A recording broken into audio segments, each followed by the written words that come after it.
Ladies and gentlemen, please put your hands together for our enormous, wonderful press conference today. Let's start off with Kevin Feige, Daniel Bruhl, Anthony Mackie, Paul Rudd, Jeremy Renner, Anthony Russo, Joe Russo,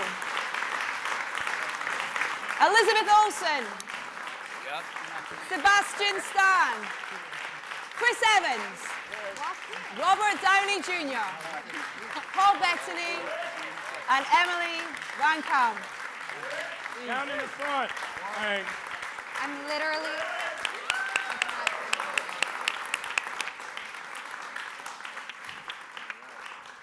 Welcome, ladies and gents. This is terrifying. I'm going to start with our directors at the back here, if that's okay.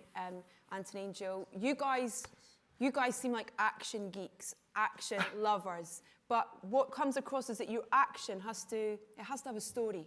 There has to be a story even in set pieces. There's kind of so much going on kind of within things that you watch. Would you agree with that? And can you elaborate on with this particular? We actually refer to ourselves as action fetishists. That's the term. Right. No. Yeah, no, for us, action is like, it's of a piece with all the rest of the storytelling that we do. It has to be a strong expression of narrative and character at every moment, and that's how we find our way through action. And, it's like this movie, we had such an amazing cast, so many great characters. All the action sequences are designed around how we're pushing those characters through the movie on a storytelling level. Do you want to add to that? Or? Yeah, yes. It's like Ant said, every piece of action in the movie either has to define character or move story forward, or it's vacuous action, and I think an audience can only handle about 30 seconds of that before they start to get tired of it. So we've really put a lot of thought and effort into it.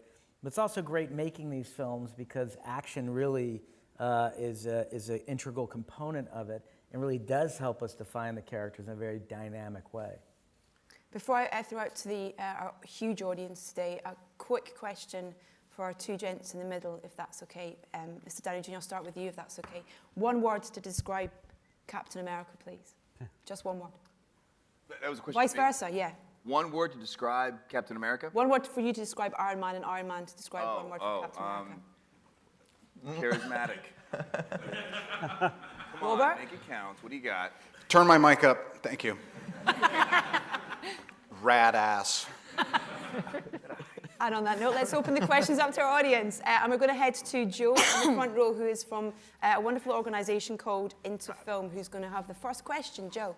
Hi, I am 17 years old and I'm a big Marvel fan. And I'd just like to say I thought the film was brilliant, and thank you for it.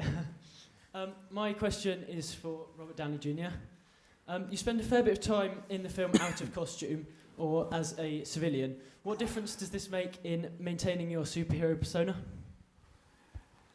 Well, I mean, I remember from the beginning trying to establish all the Marvel characters. I mean, for the most part, is, how do you humanize them or make them relatable? You know what I mean? And I can only relate to someone so often when they're all gussied up. So I figure, but it was a great opportunity.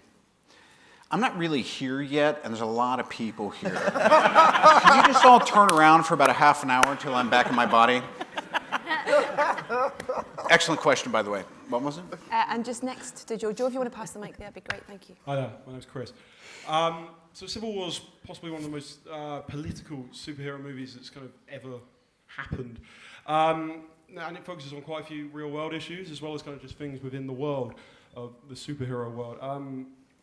But of course, we live in a pretty complicated world ourselves. I mean, the question's, I suppose, mainly for Kevin, but anyone else who has an opinion, feel free to chime in. I mean, if you could choose one superhero to be in our world to try and help our problems, what would it be? In real life? Yeah. What superhero? I got to tell you, that's a great question. Thank you. We usually get, what's your favorite superpower? What superpower do you want? And that's not a good question. Oh, it's coming.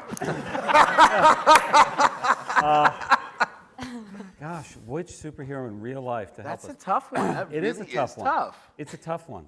It's not that tough, I mean, Kevin. The vision. Is that the right answer? I'm just saying, British one. he's omnipotent and he can pick up the hammer. I mean, come on. But when he talks, everybody turns off their hearing aids. So everybody wants to. I think if there were leaders that had, such morals as both Tony and Cap, we'd be in a pretty good place. No, I don't like that answer. I want a real answer, Kevin. He said one. I nominate Hawkeye because he retires every 10 minutes. He understands how stressful it is. That's so real Civil stressful. So stressful. I'm going to a barbecue. Okay, next question in the second, or if you want to hand the mic just behind you, that'd be great, thanks. Hello there. Film's amazing, by the way. My kids loved it. This is a question from my 8-year-old son, Con, for Captain America and Iron Man. The film is about Captain America and Iron Man falling out, yeah? Have you two ever fallen out over something silly on set, and what was it about?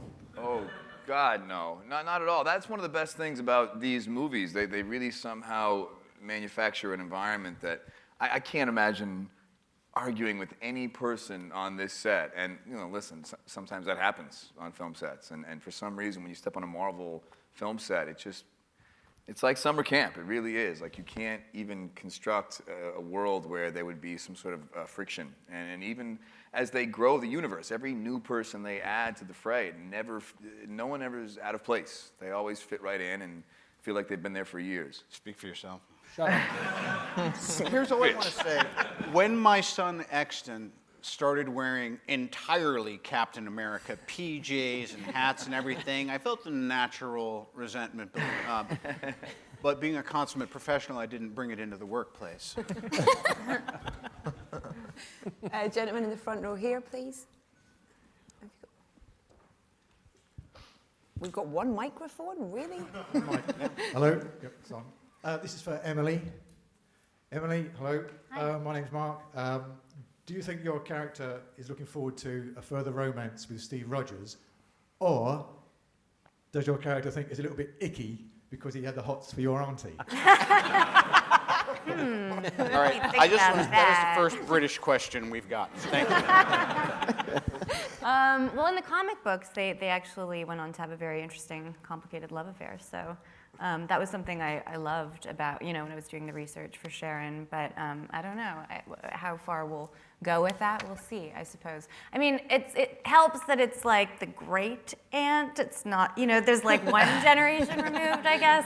I get it. Some people think it's weird. A little icky. It's a little icky. Sure. Little icky. Deal with it. Emily, was it great to see your character, kind of get in and get dirty with this in terms of get involved in the action in this as well? Yeah, it was so fun. I mean, Sharon's a badass in the comic books. It was nice to be able to kind of play with that a little bit, and these movies are great fun to make. So happy to be a part of it. Right, next question. Let's go to the lady there with the awesome hair. Hi. My question's for Paul. We saw Which one? Oh, sorry. Yeah. Paul Rudd. Yeah. Sorry, Bettany. My own town. Sorry.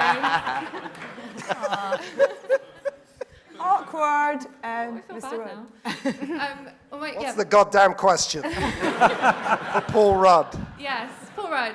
We saw you a little bit with Falcon in Ant-Man, and I was obviously wondering, this is your first time with everyone, and I wonder if there was a bit of a sort of initiation or anything like that to sort of get you sort of part of the group. Was there any sort of horrible challenges or anything? Yeah, no, everybody was very nice and very welcoming, and it was a bit surreal to see everybody in their suits, and no, it was a very welcoming feeling. This reference will just drop like a lead balloon, but I felt a little bit like Cousin Oliver coming along and joining the rest of the Brady Bunch. All right. Thank you. Thank you very much. That's real good stuff. Bettany, would you like to comment on that comment? Yeah, why don't you two just get a room, Why don't you marry her, Paul? Jesus.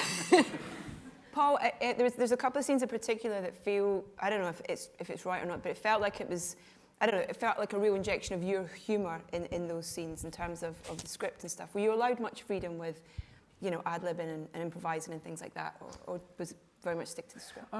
Yeah, I think I was, although most of this stuff is written. But there's, these guys were definitely saying, go ahead and play around with it a little bit. I mean, that's part of the fun of a character like Scott Lang. Even Robert was saying that you want these people to be relatable.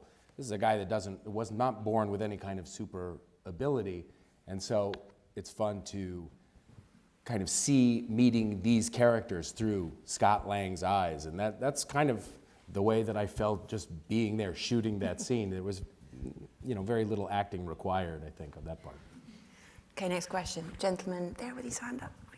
And then if we can get a microphone to the gentleman there as well, and we can just flip to that question straight after. There, right in front of you. Next time I want all of you body mic'd. Hi, this is to anyone with Russo in their surname.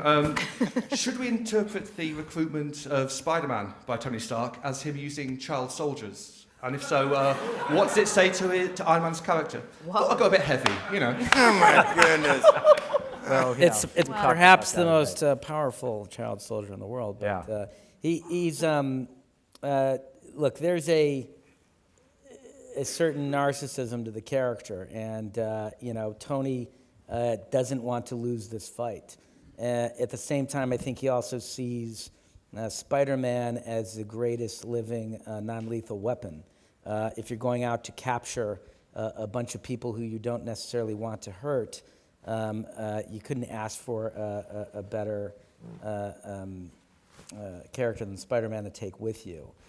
He does show up and illustrate to Spider-Man he knows how powerful he is in a video where we see Spider-Man stopping a car moving 40 miles an hour, where he catches it and puts it back on the ground. So I think he believes that he's taking with him perhaps one of the most powerful characters in the Marvel Universe.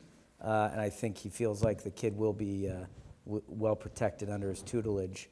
You also find out in that sequence, when things go wrong, the kid says, "What do I do?" And Tony says, "Keep your distance, web him up." So he's obviously mentored the kid for what's about to go down. But it's still very irresponsible. Robert, can you talk a little bit about working with Tom? Because that scene in particular, where you arrive at his house and in his bedroom and stuff, it's wonderful. And just about how you first met Tom and what that meeting was like and him being cast. Well, now that 2 out of 3 Spider-Men are English, I really got to talk Maguire off the ledge now. But Mr. Holland, anyone who experienced him, he's not a work in progress. I mean, he's really something else. And I think by the way folks reacted to this, I mean, it's always, it's like a new anyone, I think he really came on with a bang, and there's a lot of excitement about seeing what'll happen when he kind of holds his own, But did anyone dislike Holland, or are we all okay with him? We'll talk about it later. Yeah. We'll post something if there's any dissension. I think the gentleman's got a microphone over there. Hello, my name is Arthur. I'm from Germany. I have a question for Daniel. I really loved the performance. I thought your villain was one of the most sympathetic one that Marvel has put out so far, and his motivations were very understandable. I like that he's still alive by the end of the film. So I wanted to ask you, are you under contract for more films, potentially? It's a question for Kevin, then. I couldn't answer that question. I hope so, but no. I mean, this is not something I can talk about. Answered the question. Quick answer. I hope so, but no. But I can't answer that question. Do you want to elaborate on your thoughts about your character being sympathetic, the most sympathetic villain? That's what attracted me right away, because it's not a cliche stereotype villain. He has his very human motivations. He has his reasons. So that gives the character, depth and makes him ambivalent. Okay. Next question, please. Got a microphone there? There we go. A question for Elizabeth and Emily. When you're on set with this much testosterone, Do you kind of dig your heels in and go really girly, or do you just throw in the towel and become blokified? Blokified. I rather just hold my own without having to be extra girly or blokified. Yeah. No, I think just like hanging as yourself is good. I thought I almost made it, by the way, without having to say anything. No chance. That's why I'm here. And Emily, the same for you? Yeah, no. I mean, it's a lot of dudes. I will say that. But yeah, everyone's great. It's a really good environment. I don't think there's any girlifying or blokifying going on. Do they kind of watch their language when they're around you girls? No. I mean, But we kind of I'm have, still like- trying to work on watching my own Yeah, language. exactly. They're not 8, by the way, as well. I have no idea where you are either. I'm just scanning. Elizabeth, can I ask you about one thing that I love about this is the pairings of the relationships, whether those are, you know, the allies or indeed the kind of conflicts that you have between all the Marvel kind of superheroes. And for you and Paul's character in particular, there's this wonderful kind of play, you know, off each other. Was that fun to kind of to work with Paul in person for the first? And we'll talk to you in a second, Paul, if that's okay about it. Paul, can you just hold on 1 second? But yeah, working on those that kind of pairing and the relationship, particularly with Vision. I think it's something that that fans have wanted, but we're just trying to root it into something that's like more pure of a friend and a companion, because we have to make up like what, like I am made from, I'm not a mutant, I'm made from his stone basically, and so we have that in common, and to use that as a thread that roots our relationship, I think is really important and grounding in a way. Paul? Bettany? What she said. Thank you. Could Paul Rudd take this one? I think they're both they're joined by the fact that neither of them know the extent of their powers, and that's terrifying, but also unites them. And for you, being there as a physical being, how much fun was that to, you know, for the entirety of the film? Oh, it was hot. Thank you for asking. Was it makeup? It wasn't a mask. It wasn't kind of you couldn't just put it on you, but it was. It's makeup that they then they continue on with computer-generated stuff. So I'm wondering why I'm in the makeup. Why is this so loud? What are you? Every time I laugh, I'm blowing up my mic. Oh, jeez. Thanks. Do you want a handheld? Shall I give you a handheld and you can stop? No, it's fine. I'll just talk like that. Okay, whisper. Do you want to finish the answer to that? Oh, I was. Thank you. Okay. Gentlemen in the checked shirt, please. Can we get a microphone to him, please? And then if someone over this way can put their hand up, and we'll get a microphone to you as well. Lady in the pink top, I think. Yeah. Hello, thanks. I haven't actually seen the film yet, so no spoilers, please. This is a question for Anthony and Jeremy. As the guys who have the lacking of superpowers but a whole lot of weaponry at your side, how do you feel your characters contribute to the overall war that's less than civil? A lot of leg workouts. I have it in my contract that I have 2 behind shots twice in the movie. So, you know, thighs and quads, man, thighs and quads. It's almost like he answered a different question. Got to give them what they want, baby, you know? Can't have a tree without the trunk, you know what I'm saying? Aren't quads and thighs the same thing? Yeah. No, it's 2 different muscles. Oh, okay. 2 different muscles on either side of your leg. Your hamstrings in the back. Leads down. Yes, but they are on your thighs. They are on. Yeah. Yeah. So quads and thighs. No. Your thighs are here. Your quad is the front You don't mean muscle. glutes and Last question. Would you like Men's to feel health? my quad? Anyone here from Men's Health? Renner, we help a brother out. I love you guys. Do you want to add to that, sir? What's it? Nope. About my okay. butt? No. We'll move on to the next question. Lady with the microphone there. Hi, Tina from The Sun. It's one for Robert and for Chris. Has the emergence of the Justice League made Where the is it Avengers happening up from? their game? Oh, there. Here, sorry. Sorry, the question was, has the emergence of the Justice League made the Avengers up their game? Well, I don't think anyone up here, makes movies based on what other people are doing. I think, for the most part, we're kind of doing what we do because it's Because we do it really well. We do. It's true. I shouldn't say we. It really is the Marvel, the higher ups who've somehow figured out this formula of good movies. Listen, when they get a Bucky, we'll start talking. I was just about to ask you a question, Sebastian. Oh, good. I was hoping that... I want to ask about the airport. It's about your quads. Not about your quads, yeah, no. About the airport scene, because it's a huge scene and there's kind of so much going on. In terms of the actual reality of filming that, how much was there when you were filming it and kind of how was it? Well, shot? only half of us were there as in the team Cap, because I think Team Iron Man was not At really lunch there. or hanging out. But, thanks, Chris. You're welcome, dude. No, we Friend shot it here. over 5 months, so it was... That one scene? Yeah, it was sort of chopped up in different bits. And most of the time, it's like what Anthony likes to describe, acting with a tennis ball.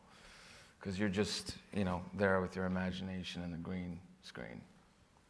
The relationship between you and Cap, it's, sorry, spoiler, maybe close your ears for a second. Anyone else has not seen it? I haven't seen it. Okay. Me neither. When Steve loses Peggy, he's his only connection to his previous life. He's the thing that he wants to hold dear, which is a real kind of tenderness to this, kind of superhero film, really, which you guys just play. Was that something you kind of, sort of talked about in terms of that relationship, what it would have been like in the past, and bringing it to now? Yeah, that's one of the best parts of the movie, in my opinion, that I think you have these guys who, they shared a battlefield together. I think any guy who, has been in war will tell you that once you actually risk your life and have seen war with someone else, that's your brother for life. And they were brothers even before that. And then given the fact they both have gone through such trauma, Cap, they've each lost, and Bucky more so than me, things were taken from him. But as a result, we both kind of have even more of a connection and more of a bond, and we are the only remaining thing, especially, I don't want to, no spoilers, the last remaining chapter, the last remaining elements of a previous life. So it really kind of transcends that kind of family dynamic that we've built in the Avengers, where you see a guy like Cap who typically does what people need, and in this movie he does kind of what he wants, and he prioritizes his personal ties over the needs of the masses, and it's all because of this kind of brotherhood foundation they've built. Right, thank you. Gentleman here with a question, and then if we can get a microphone over there as well. There. It's a question for Robert on behalf of the male members of the cast, and for Elizabeth on behalf of the female members of the cast. How do you see the characters progressing through the movies, and how much of that evolution is down to you as actors as opposed to what's on the page? I don't really want to talk for anyone else. Oh, I don't mind. Here's all I want to say. Feige and I were out to dinner last night, and you'd have thought they'd dosed our bubby water. We were looking back at the last 10 years and all the kind of little miracles and the blood, sweat, and tears that had to happen to keep developing all these characters, and we just got kind of like, not in a self-aggrandizing way, but just kind of giddy and kind of super, super grateful at how things have gotten. But as far as the people who really have to hash it all out, I mean, you'd have to talk to Kevin and the team. I want to say, because I generally give no credit to writers, and I'll try not to do this again, that Marcus and McFeely did an exceptional job on this, which was a really tall order. There, I said it. Lady down the front there, and then we'll get who on this side? Hello. I don't really mind who answers this, but I just wanted to know, did everyone end up on the team they wanted to be on? Or did they get the script and go, Team Iron Man, boo? I did kind of want to be on Team Iron Man. He said it. He said it. I knew he'd say it. There's a similar question actually come in from, we're streaming online, and we've had a question come in on social media from Phoebe, who wants to know, if you could switch powers with another Avenger, which one would it be?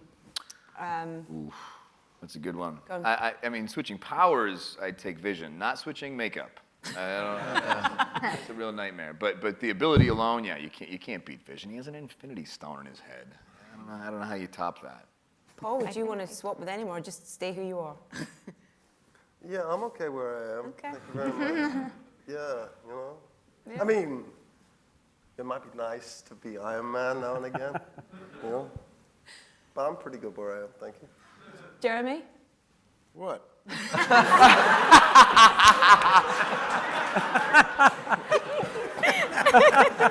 okay, I'm sorry, I don't want to give you a hard time. I grew up watching Spider-Man as a kid. Spider-Man? Yeah, I've always loved Spider-Man as a kid. So I'll do this on you. Get out of here. Great. Stuck. Okay, next question. Gentleman's got a microphone over there. Get out of here.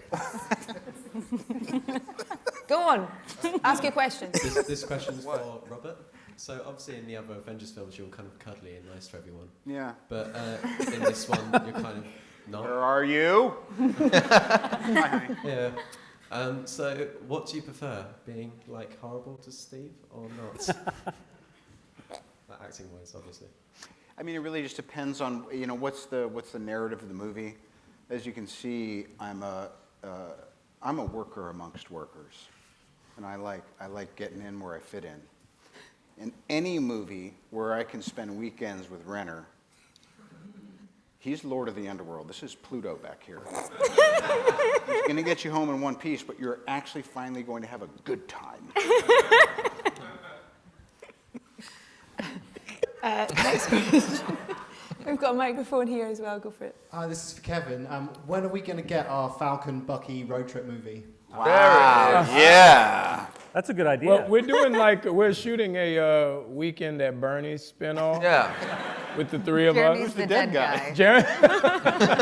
I'll be Bernie. Weekend at Bucky's. Weekend at Bucky's. That's what we're doing. Weekend at Bucky's. Kevin, I want to ask you about the kind of the additional characters that are brought into this. You know, we see new characters kind of coming in to join the teams. How do you know when in the process of putting that idea together and who was coming in and where they were going to be? How did you work that out? Is it kind of like a chessboard? Is it No, the chessboard on this movie was who sided with who. To your earlier question, and there were a lot of characters that went back and forth for a while before we landed on the makeup of the team.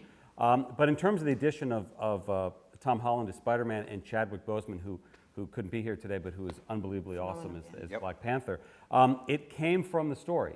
We didn't sit down and go, okay, we want to introduce these characters because we want to make more movies, and how do we wedge them in? It was, we are telling Civil War, we have Cap's side, we have Tony's side, and we wanted to bring in somebody who wasn't aligned with either side. And Black Panther in the comics is great because he doesn't really give a shit about either of the other sides. He has his own agenda. And it was, I don't know, a quarter of the way through the development process where we thought this would be the time to bring in Panther. Great. Next question, please. Gentleman over there, please. We get a mic. And is there anyone on this side as well? Put your hand up. Okay. And the gentleman there, if we can get a mic to him for the next question, please. I have a question for Kevin, Joe, and Anthony. What are Nick Fury and Maria Hill doing during the events of Civil War? You'll find out soon. That's the answer. There is story around where they are, but it's story that's coming down the road. Future movies. So unfair. Okay. There you go. You got a microphone. Go for it. Yeah, this question for Kevin. I was just wondering, how early in the whole MCU process did Civil War come about? Was it pre-Phase 1? Was it after Winter Soldier? When was it actually a reality for you? Well, it was before the MCU even existed. In the early days of, I think we were even just beginning to dream about maybe becoming our studio and getting financing, was about a little over 10 years ago, which is when Civil War was published. And it was an amazing comic series, and I remember reading it, every month when it came out and thinking, it would probably be impossible, but wouldn't it be cool someday to do this? And it wasn't until about 2.5 years ago, that we thought, now is the time. We've assembled enough players that we could do it now. Can I ask a question from me? How do you decide who Stan's going to be? Who's Stan Lee? What's How Stan do Lee's you, cameo's gonna in be? each film, who decides where he's going to pop up? And It varies. Sometimes the idea comes about very early and is incorporated into the script, and sometimes based on his schedule or where he is willing to travel, it comes about sort of later in the process. On Guardians of the Galaxy, it was shot later, and I think this one was shot during production, but I don't remember when the idea came up for this one. It was in the draft, I think. It was in the draft, Yeah. exactly, yeah. Yeah, usually we comb through when the script is done and try to find a spot for Stan. Yeah. go ahead. Next question. There's a lady at the back in a blue shirt. If we can get you a microphone, and anyone else on this side, raise your hand if you have a question. I'll get a mic. You've had one. You can, if there's time, you can have another one. But the gentleman behind with the glasses, thanks. Hi. This is a sorry, hello. It's a question for Chris Evans. So this time around, like the Marvel universe has really like stepped it up. So like, what were your initial thoughts when you first read the script for Civil War? It was exciting. You know, I mean, a lot of it rested on Downey's shoulders, whether or not that he would be willing to do this. You know, and you know right away that when you bring Downey into the equation, the movie is going to, you know, it's going to have a certain level of awareness and it's going to have a certain level of charisma.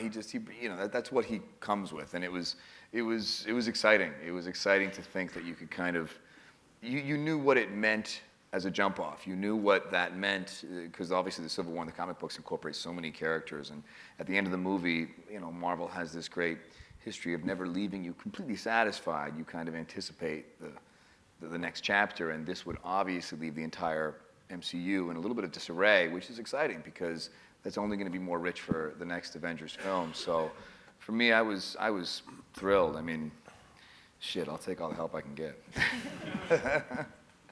Gentleman there, question? Hi, this is a question for Chris again. Where are you? There you are. Yeah, following the film last week, a lot of my friends who saw it at the same time, one of the things they were talking about was that scene where you pull down a helicopter. Oh, right, yeah. The shape of your arms, in particular. So, a little bit of bicep How porn. much CG is involved, and was it more than the giant man? How what? What was it? How hard is it to look like that? I missed it again. How hard is it to look like that? Oh. I don't think it was. Kevin, did you? No, that's all. Those are real? I think it was me, but it's, you know, you do those things. Luckily, between scheduling and Russo, everyone, you try and get those scenes as early on in filming as possible, because you gradually shed weight as you're filming. You're wearing that suit every day, and you just... I was helping him work on his shoulder about 6 weeks after that. I really, genuinely did mess up something in my arm. We don't care. We love that shot. Doing it, you know? Like, it's a very unnatural position to be in, and you're like, look, you're trying to flex. You're trying to look good. I'm not like, you know, it's not a utilitarian shot. It's really just trying to look good. Yeah, come on in. Go on, Paul. Go on. What do you want? I was going to say, you really were holding back a helicopter, too. It was on a rig, clearly, but the first take we did, you know, the rig, it didn't go far enough, and so you're kind of just, you look silly almost, and you say, guys, can we get it so it actually extends to the point where you really are trying to hold something? And they did, and you really do. All of a sudden, you are trying to hold something. It may not be a helicopter, but regardless, it did something, and that's true. There were many days that I would come into Downey's trailer, and he has all these amazing contraptions. He's like, well, I was going to say another comic book character. We don't want to bring DC into this stuff. But he has all these amazing toys, and he really had all these little, you know, stickers and weird things and like electromedicine. Whatever it is. And it actually was great. It's a mess again, though, I will say. I'll mention this. I remember the day we shot that scene, there was a miscommunication with the costume department, and Chris came to set to start the scene in a jacket. And Joe and I were like, no. Everyone was like, no. It would have been a different scene. Yeah. In a jacket. You look on-set physio, Mr. Downey Jr., like that. Yep. Side project. Yeah, that's nice of you, Robert. Thanks, Jeremy. Rubbing down Chris, that's sweet. A little digital stimulation never hurt anybody. That's how much we really all love each other. Get along. Gentleman there with the beard for a question, and then at the back. I have a question. Is there an intermission in this press conference? Do you want to go? No, I'm fine. Do you want to go? Do you want to leave? You've answered a lot. Go, sir. Question for Robert. Hey, man. Yeah, if superheroes were a reality in 2016, what do you think the government's reaction to them would be? Team Iron Man. It would. There would have to be some sort of responsibility. You'd have to answer to somebody. That you couldn't just let these group of vigilantes answer to themselves, right? I mean, that's the sad truth. I mean, the truth is, if there really were Avengers, I would be Team Iron Man. I would. I mean, who would? God, you're here. I was really having a hard time grasping that concept. And then last question to the gentleman just behind there. Yeah, you've got the mic. Yeah, the next question is for Robert and also for Daniel with his German view. I would be interested, who is at the movie set the big boss? Who has got the biggest trailer and why? Well, it wasn't mine. I think it's Mackie's. That would be correct. Anthony? You're the biggest trailer? Well, I have a lot of stuff, you know, so I just, you know, it's really nice. It's real, you know, I gotta, you know, but he has like 5 of them. You got the thighs and quads. What? You gotta fit the thighs. I gotta fit them thighs and quads somewhere, man. You know, but he has like 5 of them. Yeah, I only have Robert one. actually has the smallest trailer. He just has another 4 trailers. Right? He has this beautiful Airstream trailer, and then there's 4. Just Actually, the state of Georgia wanted to give it its own zip code. It's like a kiddie choo-choo train, and it just goes around in a circle. And what about you? Got you also got a trailer or no? No trailer. I didn't get one, no. But we're maybe... You got a chair. You had a chair. No, but it was, you know, coming from Germany, I remember that the first scene I had with Robert, after 5 minutes he asked me if I had allergies. I didn't understand the question. And when I had lunch and was eating my burrito in my humble little trailer, somebody knocked at my door and said, and he was sitting in a golf cart, and he said, like, "You're cordially invited to Robert Downey's village." I said, "Wow." So I left my burrito. And then in the far distance, I saw that huge space with, 4 or 5 trailers, you know. Thanks, lawn, Kevin. palm trees. You know, I had a 3-course meal. Right. Did you get a massage? And then I was quite sad when he left because I was only invited twice. That's everybody's goal every day is at lunch to see who's going to get invited to the village. And you get so jealous. Like the day he was invited, I see him go by my trail. I'm like, motherfucker. I'm the Braden Carter of the MCU. Oh. Robert introduced me to quinoa. I was like, what is this beautiful grain? What are these little marbles I'm putting in my mouth? It's like, that's quinoa. Now, where do I buy this? We had a good one. I wanted to have Sebastian over sooner, but he sent me this video of him just ripping out bicep curls with a decapitated Iron Man skull in the thing, and I was like, this guy's a method. Now, let's find out what his allergies are. And it's time for an intermission, I'm afraid. Thank you very much indeed for your time and your questions, and a huge round of applause for our wonderful cast. Burrito.